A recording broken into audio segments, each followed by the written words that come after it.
Irmãos, mais uma vez estamos aqui para tratarmos da Palavra de Deus, conversarmos um pouquinho, dialogar, trazer aí a Palavra de Deus para a nossa vista e a gente poder tirar uma reflexão aí, né? E hoje eu resolvi trazer esse tema dessa forma, assim, né? Quem está no controle hoje, né? Tratando-se de acontecimentos finais.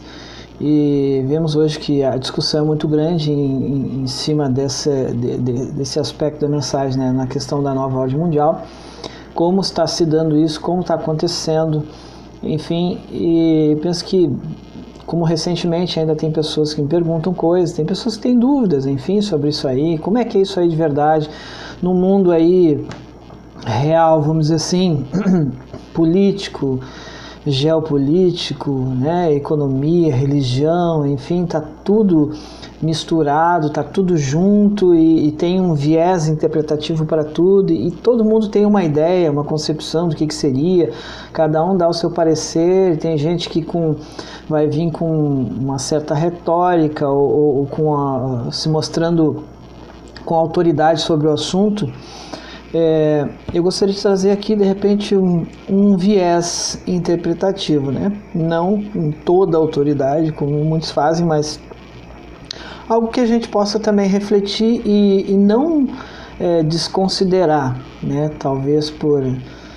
enfim, todo mundo tem aí o seu entendimento e vai achar, é mais uma interpretação, isso é coisa dele e tal. Mas, enfim...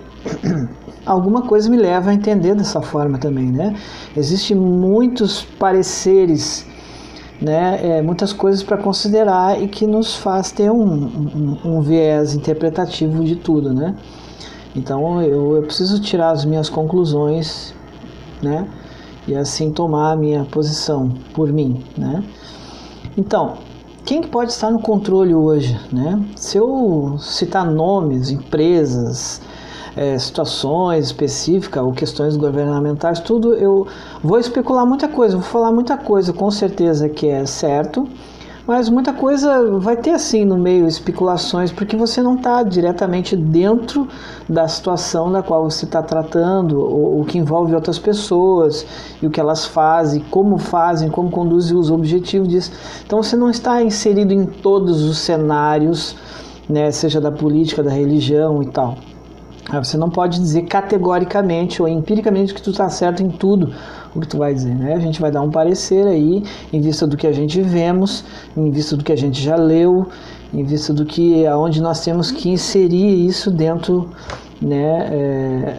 Vamos dizer assim, enfim, como é que tu vai captar isso tudo e colocar dentro de um contexto, né? Então, vamos ver dessa forma, olha só.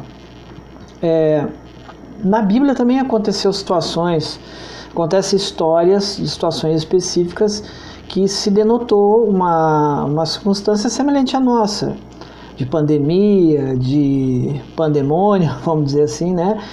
Existiu situações diversas e adversas, enfim, e aconteceu alguma coisa. Hoje está acontecendo uma situação específica que indica que algo ali na frente vai acontecer também, né? Você tem uma ideia por dedução, algo te sugere que algo vai ser assim, você entende? Porque no passado foi assim, o passado está te dizendo, aconteceu assim, e o presente está de um jeito, e o futuro segue nessa direção, porque a gente conheceu um pouco do passado, como vem vindo, como está o presente e para onde está indo as coisas, né? Então você tem uma linha no tempo te indicando o rumo das coisas, certo? Então você não pode ser tão negligente a achar que tudo que já falaram a nível de questões futuras não vai ser exatamente como todos estão dizendo, da catástrofe mais, né, assombrosa, enfim. Tem muita coisa que vai ser e tem coisas que não é gente dando opinião, tem gente que nem sabe dar opinião, tem gente que não sabe o que dizer, então é tudo compreensível, assim, dentro do seu contexto, né? Mas assim, existe sim, com certeza, um contexto aí, algum parecer, alguma razão que nos leva para um entendimento específico das coisas, né? Para onde estão indo, para onde vão as coisas, né? E hoje está discutindo muito a questão da nova ordem mundial e tal. O que é a nova ordem? Agora, eu não vou hoje, nesse momento aqui, dizer exatamente o que é, o que abrange, quem está envolvido e por que estão envolvidos, né?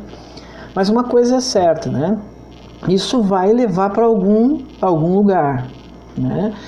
E assim, vamos se deter um pouco no que aconteceu também no passado. Inclusive, eu lembrei de um texto e eu coloquei aqui, tem dentro da literatura cristã uma escritora que escreveu mais ou menos assim, olha só, mais ou menos não, é isso que está aqui, ó. Ao recapitular a nossa história passada, havendo revisado cada passo de progresso até o nosso nível atual, eu posso dizer, louvado seja Deus.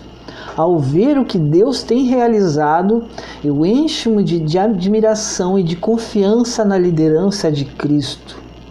Nada temos que recear quanto ao futuro, a menos que esqueçamos a maneira em que o Senhor nos tem guiado e os ensinos que nos ministrou no passado. Certo? Está no livro Testemunhos, aqui, Largs Cats, página 196, de 1915, certo? Interessante. Isso aqui tem aí um pouquinho mais de 100 anos, né? Então, assim, esse texto é bem interessante, porque te faz lembrar, olha, não vamos esquecer, a gente quer saber do futuro, a gente está lendo a Bíblia e a gente está colocando um monte de coisa em cima do que a Bíblia está dizendo para interpretar segundo tantas coisas que nós já lemos, então deve estar indo para essa direção mesmo. Mas tem coisas que dali tem um momento que não bate. Mas como é que não pode ser assim? Como é que... Entende? Tem que ser assim, a gente quer que seja daquele jeito. E não é bem assim. A Bíblia tem que te dizer como que vai acontecer e como é que vai ser. Só que tem coisas que, tipo assim, nós estamos dentro de um ponto na história que tem... está se cumprindo pontos chaves dentro de algum parecer profético. Então nós estamos diante de um momento em que tem coisas em expansão, assim, né, informativamente falando, né? Então, assim, olha o que você está dizendo. Vamos dar uma olhada um pouco para o passado, como aconteceu, como Deus conduziu o povo, que a gente vai entender dentro do nosso contexto como as coisas devem acontecer, né?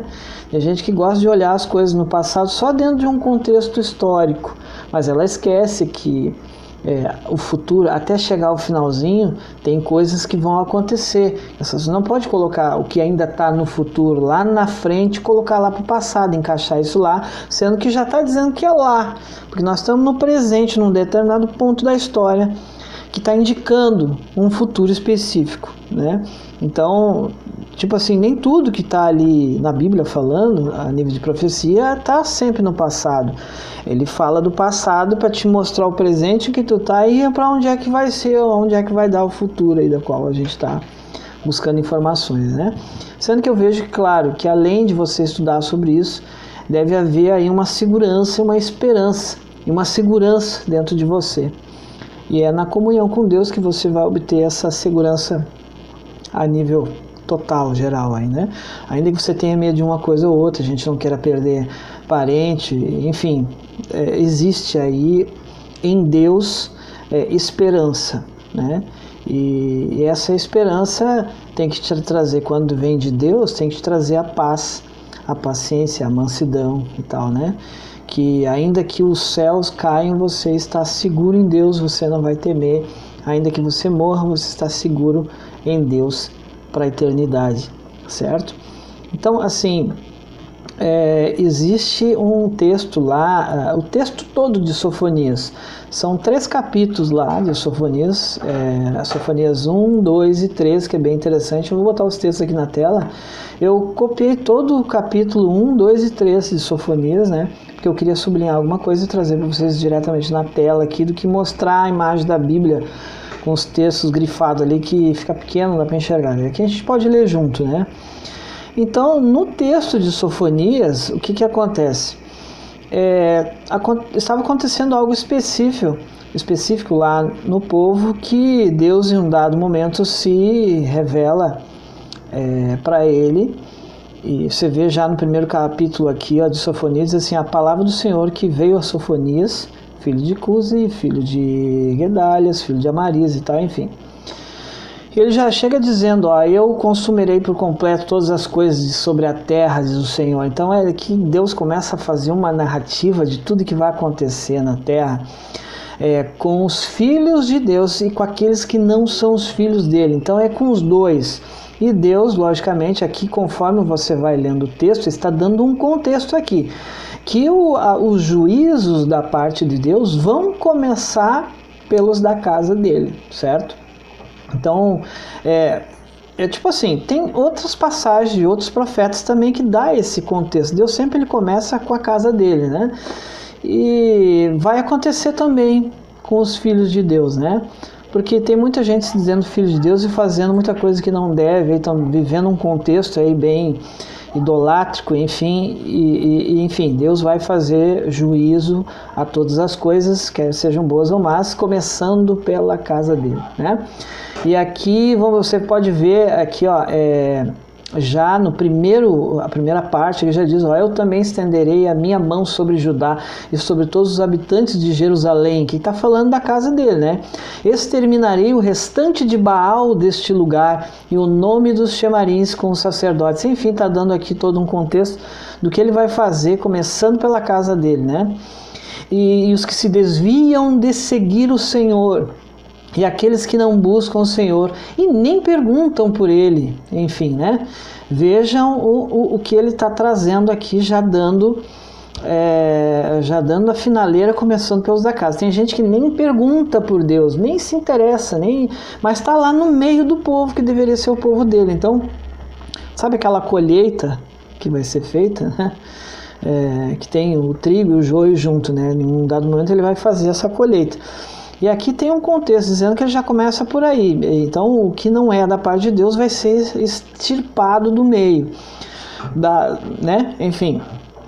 E depois segue comentando aqui e tal. Ele dá. O interessante é que o texto ele dá detalhes do que ele vai fazer dentro do povo de Deus e depois o que ele vai fazer fora do povo de Deus, né? Porque a hora que ele vir dar juízo a todas as nações, então, seja quem for que estiver aí na terra, né? Ou é dele ou não é dele, né? Então, já no capítulo 2, já começa dizendo assim, reúnam-se, sim, reúnam-se, ó nações não desejáveis, ou em algumas traduções diz sem disciplina, que já está trazendo aqui um contexto dentro do que se refere a fora do povo de Deus, né? Então, você pode ler e entender que existem dois povos aqui, duas nações, o povo de Deus e o povo que não é de Deus. Tem os de dentro e os de fora, né? Antes que o decreto produza o seu efeito, antes que o dia passe como a palha, antes que o furor da ira do Senhor venha sobre nós, antes que o dia da ira do Senhor venha sobre vós, enfim, né? Buscai ao Senhor, vós todos os mansos da terra, que tendes moldado seu juízo, buscai a justiça, buscai a mansidão. Pode ser que sejais escondidos no dia da ira do Senhor, enfim, né? E eu gosto de enfatizar aqui que ele está dizendo, buscai a justiça, buscai a mansidão. Futuramente eu vou trazer um estudo falando dessas questões de espírito da parte de Deus, né? Do temperamento aqui que ele está pedindo para que busque, é um temperamento bem específico, porque está denotando diretamente o espírito dele, né? E então existe aqui um contexto específico, e daqui em diante ele começa dizendo o que ele vai fazer com as nações, começando pela casa dele, e o que vai acontecer logo em seguida com o povo do mundo também, né? Que é pertencente ao mundo em si, né? E aí, meus queridos irmãos, você pode ver que a partir do capítulo 13 ele já vai aprofundando aqui dentro dessa questão, referindo-se ao mundo, né? Por exemplo, que ele começa a dizer aqui no capítulo 3, né? No verso 1, ai daquela que é imunda e impura, da cidade opressora, né? Interessante essas palavras aqui. Ela não obedeceu a voz, não recebeu correção, ela não confiou no Senhor e nem se aproximou do seu Deus, né? Uma advertência aqui bem pesada, aqui já iniciando, né? Você vai adentrar aqui no capítulo 3 vai notar algumas coisas aqui. E há uma revelação muito curiosa, bem interessante aqui no capítulo 3, que nos dá a entender que, de uma certa forma, veja bem, se Deus está no controle de todas as coisas, então a gente pode dizer que Deus está permitindo que as coisas aconteçam do jeito como está acontecendo, certo ou errado? Enfim, você tira suas conclusões, porque isso aqui não vai definir aí a nossa situação agora, né? O que acontece? Os governos estão enfrentando determinadas situações, está acontecendo coisas, pessoas,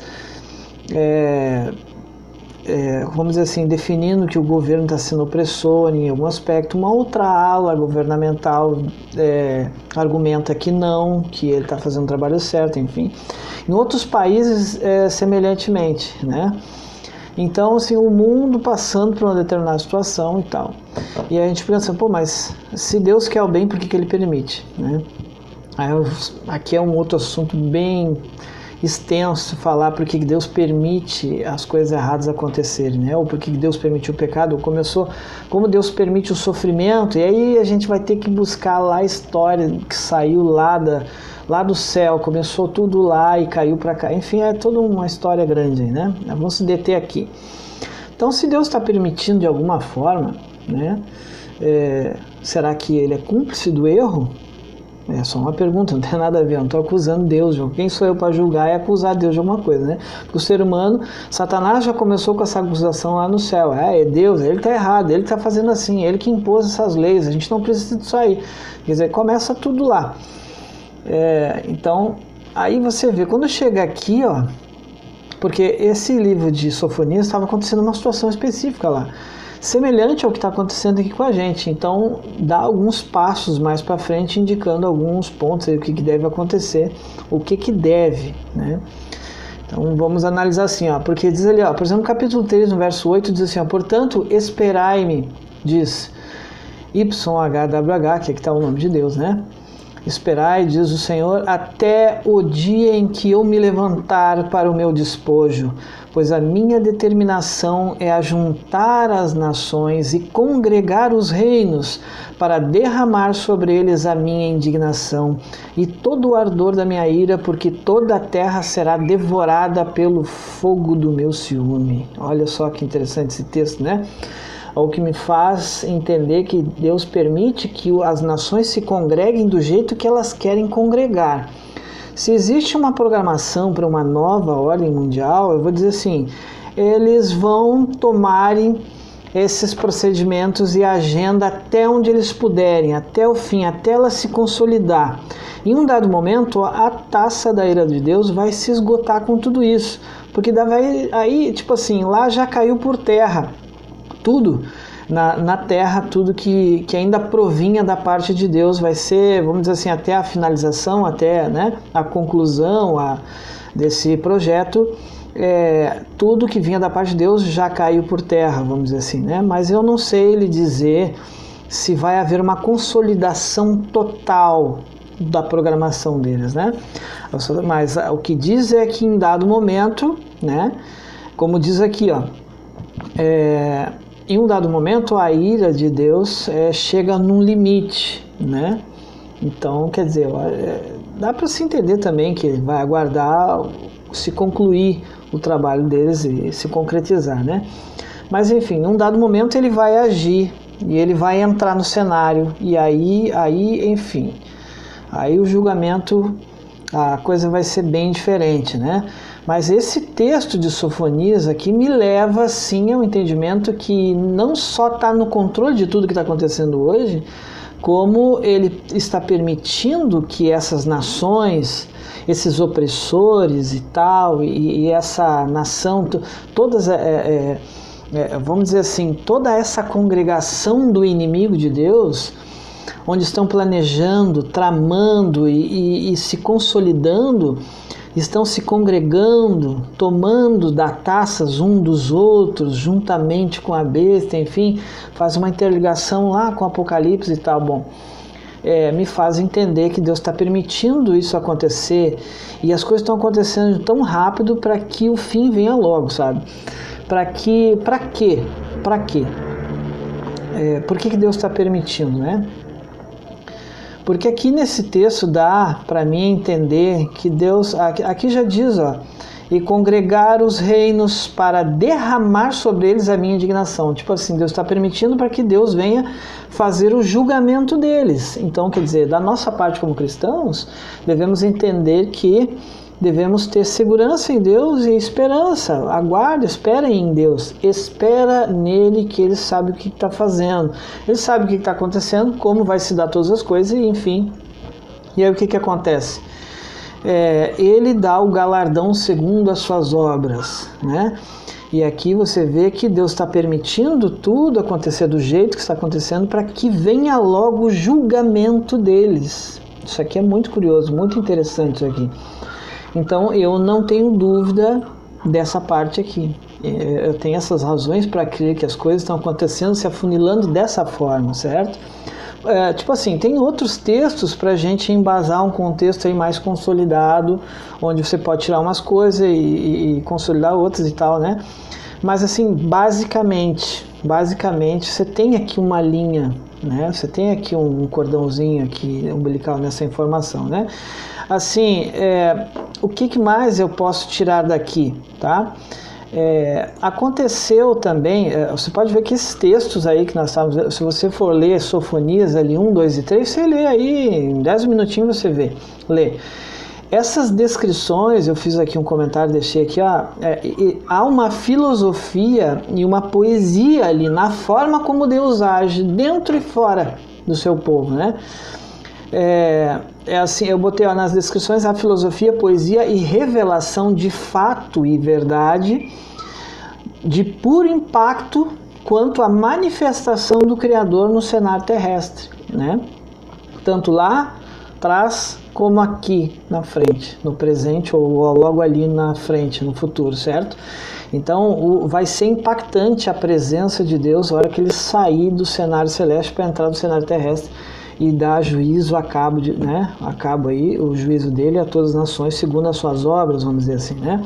Então as pessoas estão muito preocupadas quando que Cristo vai vir, quando que o mundo vai acabar, quando vai acontecer todas as coisas, quando vai terminar, e quais mais sinais nós temos, quais são os outros sinais. As pessoas precisam sempre de uma confirmaçãozinha, mais um sinal, mais um detalhe, mais uma coisa para se confirmar, se consolidar, para ter certeza que, não, realmente, acho que agora vai vir mesmo, entende?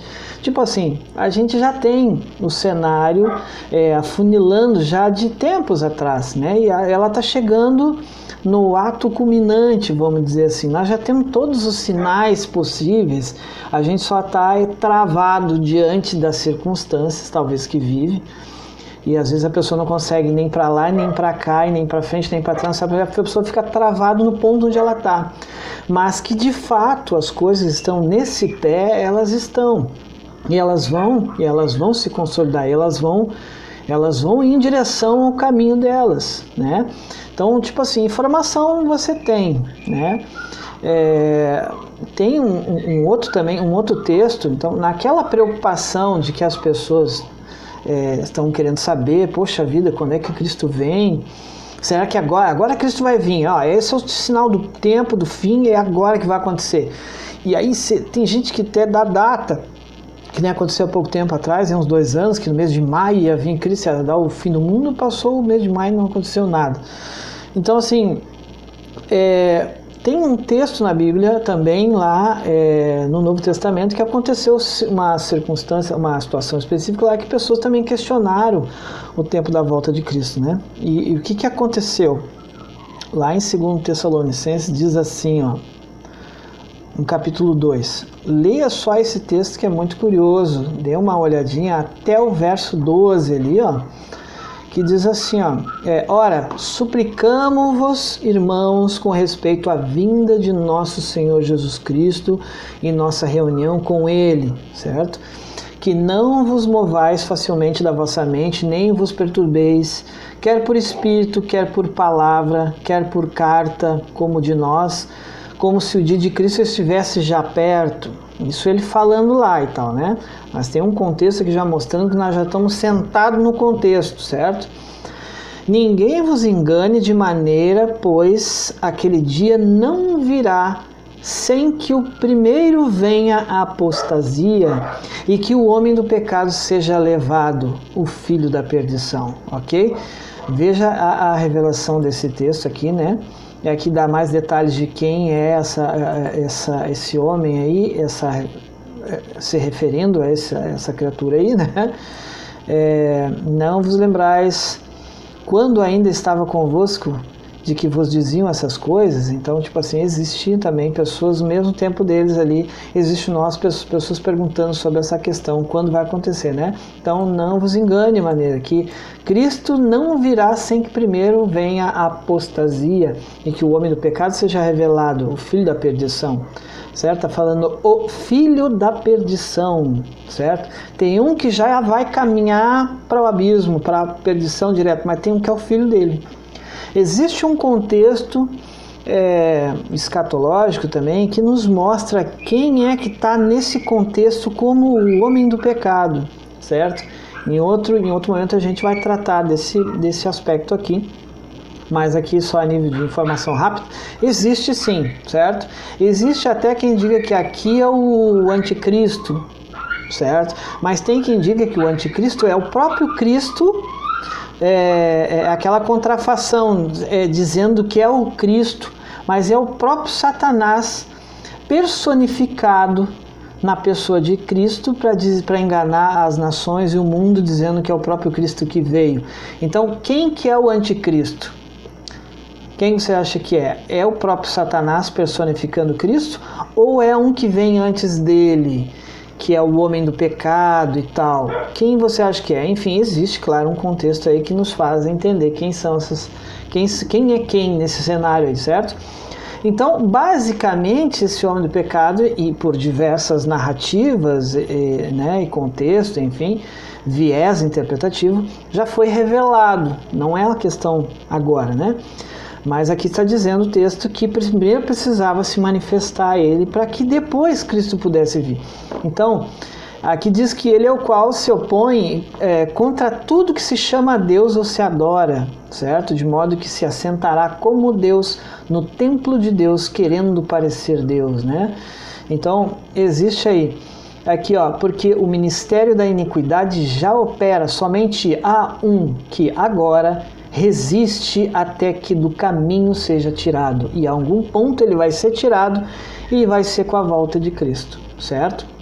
Então não se engane, irmãos, enquanto você não tiver consolidado essa informação no mundo inteiro, a revelação deste, que é o homem do pecado, o iníquo, enfim, então Cristo não virá, certo?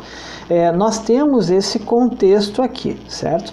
E temos aqui, para definir também, aqui para chegar nos finalmente, assim, mas Deus está no controle então dos governantes, Deus que colocou eles lá, a tirania deles lá, fazendo tudo que estão fazendo, e foi Deus que colocou? Bom, eu não posso julgar se foi Deus ou como que a natureza aí em si, misteriosa, colocou determinado fulano no cargo que está e está fazendo a obra do inimigo como está fazendo, né? Tem uma passagem lá de João 19, que foi o momento quando, logo depois que, deixa eu ver aqui, aqui ó, João 19, verso 6, né, em diante, falando ali daquele momento em que Pilatos tem uma conversa com Cristo, e Cristo falou uma coisa muito curiosa, muito interessante ali, né, vamos ver aqui no verso 10, disse-lhe então Pilatos, tu não falas comigo? Não sabes tu que eu tenho poder para te crucificar e tenho poder para te soltar? E Jesus respondeu assim, ó, tu não poderias ter poder contra mim se de cima não te fora dado. Aí ele continua até falando, por isso aquele que me entregou a ti, maior pecado tem, parará, enfim. Mas o curioso é esse primeiro trecho que eu sublinhei aqui, ó. Tu não poderias ter poder contra mim se de cima não te fora dado. Você entende que o que estava acontecendo com Cristo já tinha sido dado por alguém que vinha de cima. Você compreende aqui? Quer dizer, quem deu poder para Pilatos estar naquele ponto na história para ajudar, de uma certa forma, mesmo que seja por tabela, ou seja, como for que você entende, na execução do Filho do Criador? Se de cima já não tivesse vindo dado essa ordem, ele não teria feito tal coisa. E sabe, irmãos, hoje as coisas estão do jeito que estão porque o cristão também está em falta no testemunho, né, que deve dar ao mundo da parte de Deus, certo? Então, tipo assim, por isso que vai começar pela casa dele primeiro, né? E Deus está no controle de toda a situação, sim. Mas a justiça seja feita, seja dentro ou fora da casa de Deus, não importa. Não é só com o povo do mundo, propriamente dito, que vai ser feita a justiça. Mas essa justiça vai começar pela casa dele, pelos irmãos, por todos esses irmãos que dizem que fazem parte da casa de Deus, da família de Deus, que são filhos dele. Pois então, se são filhos, então vem cá, meu filho. Vem cá que eu quero ver se tu está em dia com a minha palavra. Tu está em dia comigo. E enfim, ali começa os juízos de Deus pela casa dele. Vai ser justo até quanto o próprio mundo em si, porque Deus começa fazendo justiça pela casa que não fez o testemunho correto para que parte do povo, do mundo, também pudesse se salvar, porque, você entende? Tem gente no mundo que decidiu e quer continuar no mundo. Tem gente que lá está na minha boca, não sabe para que lado vai, porque os cristãos também não dão um devido testemunho e a pessoa fica completamente assim, sofismada com, né? Eu estou tentando achar a expressão, mas confusa com tudo, sem saber quem está com a verdade, quem está certo, quem está errado e tal, e ela fica tão confusa que ela cai por outros caminhos. Talvez não seja justificativa, né? Mas enfim. Mas você vê aqui que há um contexto, sim, que de uma certa forma Deus está no controle de tudo. Então por que eu tenho que me desesperar com o programa da Ordem Mundial? Porque a vacina é isso, porque não sei o quê, porque eu não vou tomar, porque eu vou tomar, porque a marca da besta, o chip, tem gente confundindo um monte de coisa nesse texto, então, nesse contexto. Então eu penso assim que primeiro, se a pessoa já não tiver uma comunhão com Deus aí consolidada, logicamente ela vai se atrapalhar assim junto com o mundo, se desesperar, junto com os desesperados. E, enfim, vai dar cabo de fazer coisa errada ou morrer de forma trágica, inesperada, enfim, porque não existe paz no ser humano quanto a essas coisas todas, né? Mas a paz, para mim, já começa no entendimento de que Deus tem o controle de tudo e é Ele que está permitindo todos se congregarem para começar o juízo deles também. Eu não esqueço que eu tenho o meu e que Ele vai dar cabo de fazer o que é justo, né, com o que Ele achar comigo na decisão dEle. Ele é que sabe sobre mim, não é ninguém. E talvez nem eu mesmo, mas eu tenho que saber de alguma coisa, eu tenho que correr na direção dele, e ele que vai definir se a minha correria está certa ou errada, se estava de acordo ou não, certo? Mas assim, queridos, eu só queria explanar isso aqui rapidamente, para esse entendimento aí, para você ver junto comigo que existe um contexto na palavra de Deus, sim, que nos mostra o tempo mais ou menos da volta de Cristo, o que vai estar acontecendo e quem está no controle de tudo, quem que está no controle, né, dentro desses acontecimentos todos finais que estão acontecendo hoje. Eu entendo que muito breve, nós vamos ver aí a luz de Deus encerrando toda a história da humanidade aqui e podemos então, enfim, gozar da eternidade, certo? É isso aí, meus queridos irmãos. Dê uma refletida sobre isso aí nesse dia. Fiquem com Deus, reflitam bastante e pensem aí, né, com vocês, com seus botãozinhos, em que parte da história aí você se encontra e como você se encontra diante de Deus hoje, porque Ele está esperando por você todo dia. Hoje, nesse momento, é a hora de você se encontrar com Ele e se agarrar na segurança dEle, na paciência dEle e aguardar nele, porque a justiça dEle vai ser feita.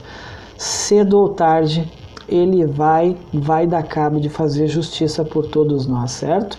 Segurança em Deus, Cristo. Confie nele, acredite, porque Ele sabe o momento de todas as coisas terminarem aqui, de encerrar o programa. Então, tipo assim, não é nem relativo a acontecimentos. O tempo da volta dele está determinado o dia e a hora, mas somente Deus sabe. E não é os acontecimentos que vão determinar que a profecia se cumpriu ou não. Deus sabe de cada coisa no seu tempo. E no tempo certo ele virá, certo? Não é relativo, porque Deus sabe de todos os acontecimentos. Do contrário, a profecia seria evasiva, você entende? Se ela já não estivesse predeterminada. Então, eu acredito sim que Deus tem o dia e a hora certo. E tudo vai acontecer para funilar para que aquele dia aconteça no tempo certo. E aí a gente possa gozar do nosso galardão segundo as nossas obras, enfim, pela fé no Filho de Deus, né? E eu gostaria de, com certeza, nesse tempo, estar alegre com todos os irmãos, com todos aqueles irmãos que eu amo e todos aqueles que eu gostaria também que estivessem lá, mesmo que tivemos aí um passado meio estranho, de estranhezas, mas no fundo, no nosso coração, nós queremos todos verem salvos, todos nos encontramos lá naquele grande dia para gozarmos sim da eternidade, certo? Queremos esse para descanso e finaleiro da nossa história na Terra, certo, irmãos? Eu saúdo então a todos, obrigado pela atenção, fiquem com Deus e seja feita da vontade de Deus o que cair no teu entendimento, ok? Um grande abraço, fique com Deus.